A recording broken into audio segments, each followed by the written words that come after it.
अस्सलाम वालेकुम एवरीवन। इस वीडियो में जो हम लोगों ने पढ़ना है वो स्कैल्प का, लेकिन मैं लेयर्स ऑफ स्कैल्प के ऊपर अपनी फर्स्ट वीडियो बनाऊंगी। आर्टियल सप्लाई एंड वेनस ड्रेनेज के ऊपर second, nerve supply and lymph drainage के ऊपर third video, and last video will be on scalp. ये कंप्लीट स्कैल्प का टॉपिक हम लोग इस 4 वीडियोस में इंशाल्लाह कवर करेंगे। टुडेज़ टॉपिक में हमने 2 चीज़ें करनी है, layers of scalp and extent of scalp. पहले हम लोग एक्सटेंट ऑफ स्कैल्प को डिस्कस कर लेते हैं।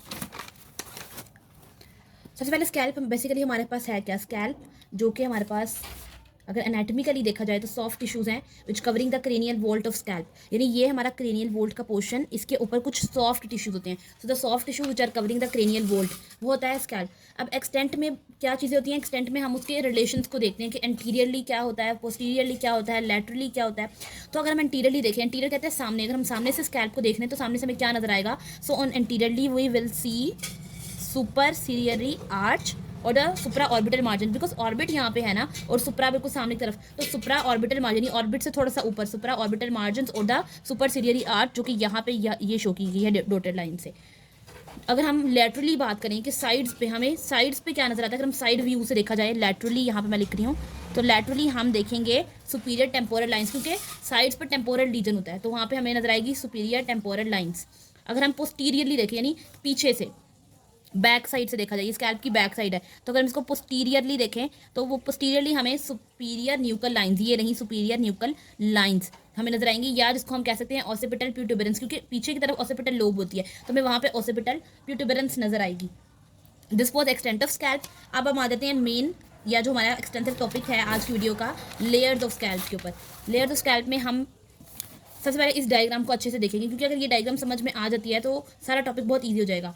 हमारे पास बेसिकली 5 लेयर्स हैं स्कैल्प की। नंबर 1 इज़ द स्किन, अगर इसी के निमोनिक से याद किया जाए, SCAL and P, skin, connective tissue, aponeurosis, loose areolar tissue and pericranium.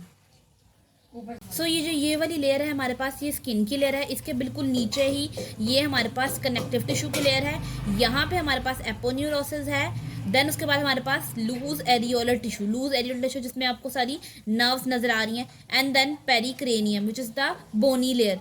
ये हमारे पास आपको नजर आ रहे हैं हेयर अपेंडेजेस हैं।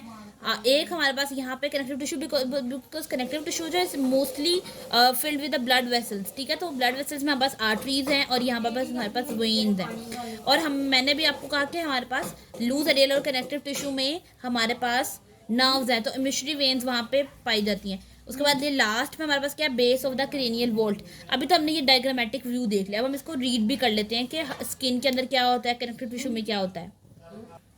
अगर स्किन की बात करें, स्किन इज हेयरी, स्किन के ऊपर हेयर्स होते हैं। दूसरी बात, स्किन के ऊपर स्वेट ग्लैंड्स और सिबेशियस ग्लैंड होते हैं। स्वेट ग्लैंड्स का काम स्वेट प्रोड्यूस करना, and sebaceous glands are the oil producing glands. तो ये हमारे पास ये 2 कंपोनेंट्स पाए जाते हैं स्किन के अंदर। और साथ ही साथ स्किन का काम होता है आपके सुपरफिशियल फेशिया को आपके एपोन्यूरोसिस के साथ कनेक्ट करना, ये भी हम देखेंगे डायग्राम में। तो नेक्स्ट हमारी लेयर थी कनेक्टिव टिश्यू की लेयर, विच इज़ जिसको हम लोग सुपरफिशियल फेशिया भी कहते हैं। ये ज़्यादा फाइबरस होती है क्योंकि उसके अंदर फाइबर्स बहुत ज़्यादा पाए जाते हैं, और दूसरी अभी जो मैंने आपको बात कही कि ब्लड वेसल्स उसके अंदर बहुत ज़्यादा है, तो इसलिए हमने वहाँ पे वेन्स और आर्टरीज ड्रॉ की थी, क्योंकि उसमें ब्लड वेसल्स बहुत ज़्यादा हैं, ठीक है। और नेक्स्ट हमारी जो लेयर है which is of aponeurosis layer. Aponeurosis layer में हमारा एक मसल पाया जाता है जिसको हम कहते हैं ओसिपिटो फ्रंटालिस मसल।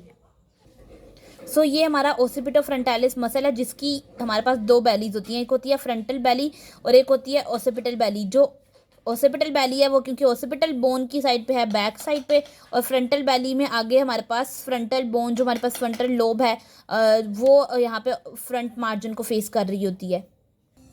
अगर हम इस मसल की बात करें तो the occipito frontalis muscle has 2 bellies, जो हमने कहा ओसिपिटल एंड फ्रंटालिस भी कहते हैं जिसको। ओसिपिटल बैलीज जो होती हैं वो स्मॉल होती हैं और सेपरेट होती हैं, जो भी हम डायग्राम में भी देखा, एक बार दोबारा भी देख लेंगे अभी।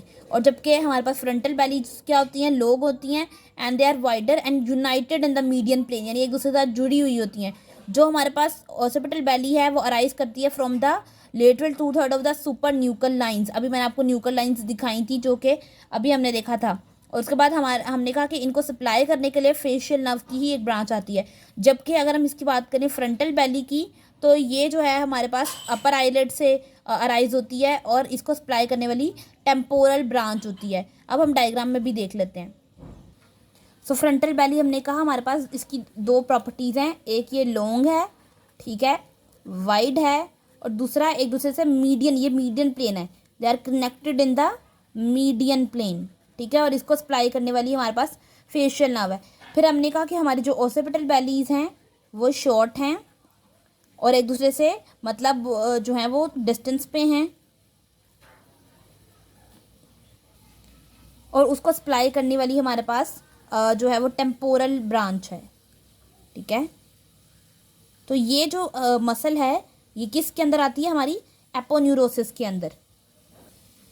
सो इस मसल का फंक्शन क्या है, this muscle raises the eyebrows and causes the horizontal wrinkles in the skin of forehead. यानी जब आप किसी को घूर से देखते हैं, घूर के, तो आपकी जो हेड पे यानी फोरहेड पे जो रिंकल्स आ जाते हैं और आप अपनी आईब्रोज ऊपर रेस करते हैं, वो इस मसल की ही वजह से होती है। और इस जो हमने एपोन्यूरोसिस अभी बात की, इसको हम एपिक्रेनियल एपोन्यूरोसिस भी कहते हैं और गेलिया एपोन्यूरोटिका के नेम से भी हम इसको याद जो है वो इसको नेमिंग करते हैं इसकी। यही इन्होंने बताया कि इसकी अगर हम देखें फ्रंटालिस मसल से भी इंसर्शन है इसकी पोस्टीरियरली, आगे इंसर्शन इसकी ऑसिपिटल साइड से भी इसकी इंसर्शन है, और ये एक्सपैंड भी करती है आगे आगे, और ज़्यादा ये अटैचमेंट इसकी किसके साथ है, जाइगोमेटिक आर्च के साथ। तो फर्स्ट 3 लेयर्स अभी तक हम लोगों ने कंप्लीट कर ली।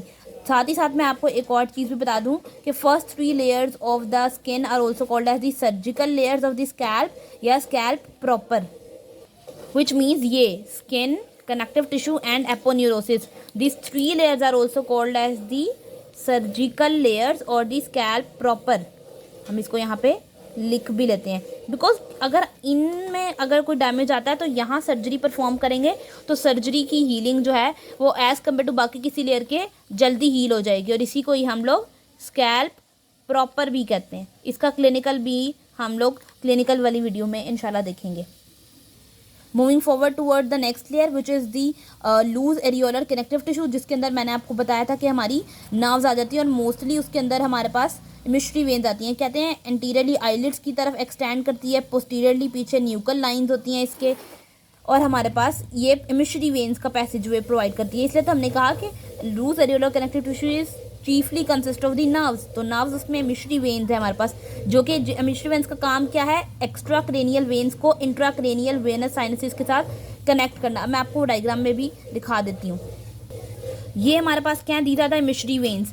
ये हमारे पास है एक्स्ट्रा क्रेनियल नर्व्स और यहाँ पे इंट्राक्रेनियल साइनसिस। तो इनका कनेक्शन इंट्राक्रेनियल के साथ, जो इंटरक्रेनियल साइनसेस हैं उनका एक्स्ट्रा क्रेनियल नर्व्स के साथ कनेक्शन जो है वो बना कौन रही हैं, emissary veins. So they connect the intracranial nerves to the intracranial sinuses to the extracranial nerves. And the fifth layer of the scalp is called as the pericranium, because वो बोनी लेयर है, periosteum है, और वो कह रहे हैं हमारे पास it is attach to the bone and it is also adherent to the sutures. यानी हमारे ब्रेन में काफ़ी सूचर्स भी हैं, तो इसको हम लोग कहते हैं कि जहाँ पे सुचुरल लिगामेंट्स पेरिक्रेनियम के साथ बाइंड करते हैं वहाँ पे ये हमारे पास लेयर प्रेजेंट होती है। अगर हम इसको डायग्राम में देखें तो ये हमारे पास पेरिक्रेनियम है, base of the cranial vault. ये जो हमारी बोनी लेयर यहाँ शुरू हो जाती है, जिसमें क्या होता है, पेरिक्रेनियम को एंडोक्रेनियम से जोड़ते हैं, वहाँ पे मौजूद suture join the pericranium to the endocranium. So these was the 5 layers of the scalp: skin, connective tissue, aponeurosis, loose areolar connective tissue, and pericranium. And this was also about the occipital frontalis muscle. So hope you will like this video, and inshallah next video में हम लोग का जो topic है is the arterial supply and a venous drainage. So don't forget to like and subscribe and watch the next video as well.